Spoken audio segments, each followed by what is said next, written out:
and there's a lot that we still need to dig into.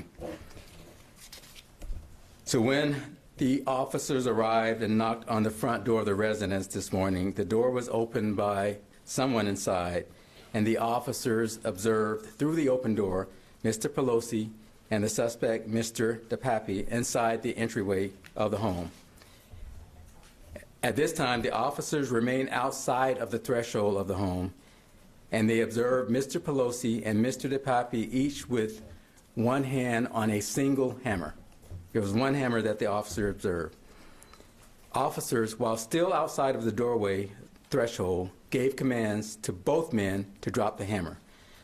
Mr. DePappy immediately pulled the hammer away from Mr. Pelosi and violently attacked him with the hammer. The officers immediately entered, tackled the suspect, disarmed him, took the hammer away from him, and took the suspect, Mr. DePappy, into custody. They requested emergency backup, and they rendered medical aid. I can confirm that Mr. DePappy forced entry into a rear door at the rear of the Pelosi home. And I'd like to reemphasize the quick response and actions of our officers, Officer Kobe Wilmus, Officer Kyle Cagney, and Sergeant Edmund Huang.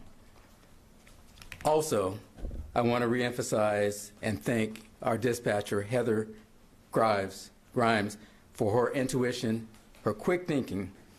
She had to interpret what she was being told. And based on her experience and her intuition, she basically figured out that there was something more to this incident than what she was being told.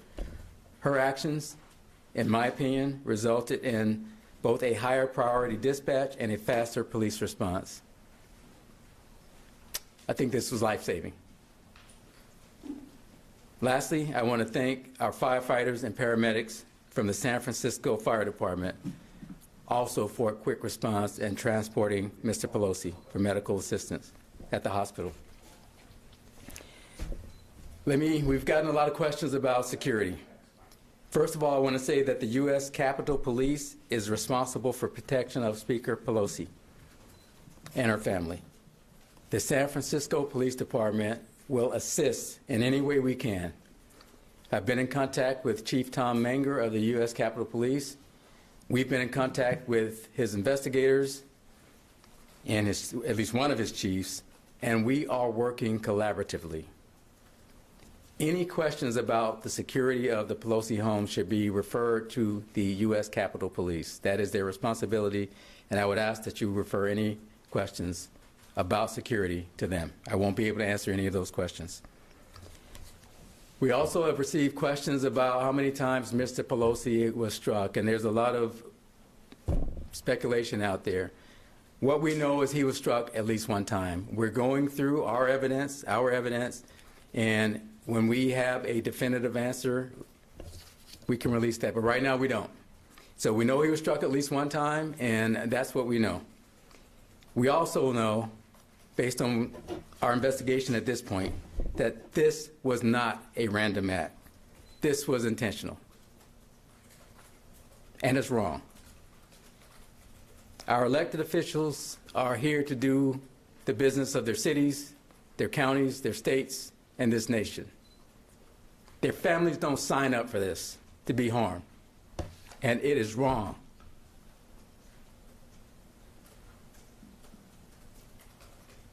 And everybody should be disgusted about what happened this morning. With that, we will take any questions, and we will only answer what we can answer.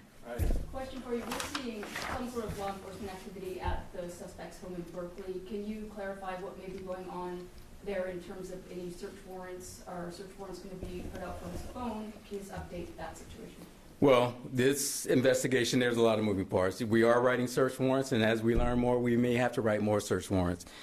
That's about all I can say. I don't have any results, and our investigators have been on this since the wee hours of the morning, and they're still on it.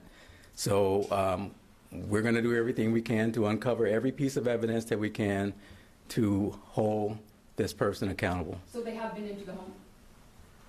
I'm not sure that they've been into the home at this point, but I do know that we have written search warrants, and that work is ongoing. Right here. Is the suspect on a 5150 hold or are they in jail? Well, I can't. The suspect is still in the hospital.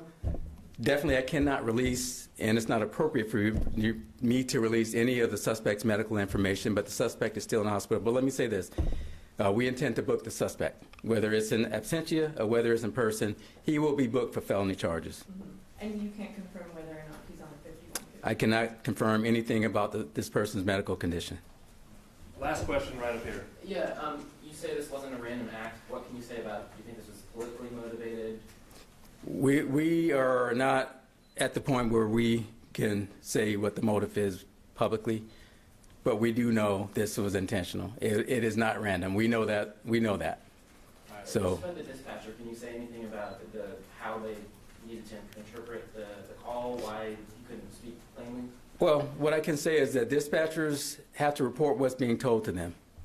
And when you have an experienced dispatcher with good instincts, they learn how to read between the lines, but they have to report what's being told. They can't report anything other than what's being told.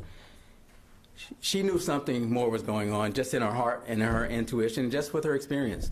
And that caused for a higher priority than this type of call normally receives. I mean, this was a well-being check, and she just knew there was more to it. So she alerted our officers. She went that extra step, and because of it, they dispatched it at a higher priority than this type of call normally is, and that led to a quicker response. Okay, that's it for right now. Thank you. We're all done. Thank you very much. Yeah. Chief, how did he manage to call 911? He was able to call 911. So he was the caller. He was able to call 911, and dispatch kind of took it from there and read between the lines. So just heroic going all the way around. But was he So. speaking in a code, sort of, so that the assailant would know he was on the phone? Is that essentially? What he said, she felt that there was something more to it. But again, dispatchers have to report what they're being told. But thankfully, experience and intuition, sometimes when you're in this business long enough, you kind of get a sense for things, and her intuition was on point. So, Okay, I'm going to that'll stop do it there. for now. So. We're done for this evening. Thank you very much. Thank you all. We have a availability tomorrow.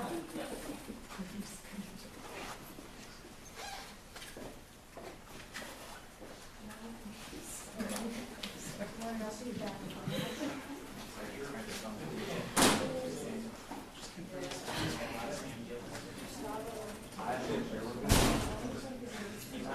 Yeah, that's what I think.